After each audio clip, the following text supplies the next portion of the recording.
அதே மாதிரி சஸ்யாதிபதியாகவும் நீரசாதிபதியாகவும் சுக்கிர பகவான் ஆதிபத்தியம் எடுத்திருக்கிறாரு. ரசாதிபதியாக சூரிய பகவானும், தானியாதிபதியாக புதன் பகவானும், பசு நாயகராக கோபாலன் அப்படிங்கிற அமைப்பும் வந்து இந்த புத்தாண்டினுடைய மிக மிக அற்புதமான சுருக்கமா இருந்துட்டு இருக்குது.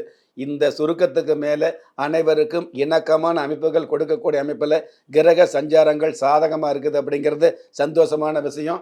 பொதுவாகவே இந்த புத்தாண்டுல வந்து அசுர குரு என்று சொல்லக்கூடிய சுக்கிர பகவான் மேச ராசியில் இருக்கிறது மிக மிக சிறப்பு. சுக்கிர பகவானுடைய லக்னத்துல வந்து புத்தாண்டு பிறக்கிறது மிக மிக சிறப்பு. இதுல இன்னொரு விஷயம், அசுர குருவாகிய சுக்கிர பகவானுடைய ஆதிபத்தியத்துல சுக்கிர பகவானுடைய லக்னத்துல புத்தாண்டு பிறகுது அப்படிங்கிறதுக்கு மேல தேவ குருவாக விளங்கக்கூடிய குரு பகவான் இந்த புத்தாண்டுல வந்து ராஜா அப்படிங்கிற ஆதிபத்தியம் எடுத்திருக்கிறதுனால பொதுவாகவே அசுரகுரு தேவகுரு சம்பந்தப்பட்டதுனாலே ஆச்சரியப்படும்படியான வளர்ச்சி அப்படிங்கிற விஷயத்தை மகிழ்ச்சியோடு கொடுக்க வேண்டிய நிர்பந்தம் நவ கிரகங்களுக்கு இருக்கிறதுனால இந்த ஆண்டில் நல்லது அதிகமாக நடக்கக்கூடிய அமைப்பு உள்ளது உள்ளபடியே இருக்குது அப்படிங்கிறது சிறப்பு.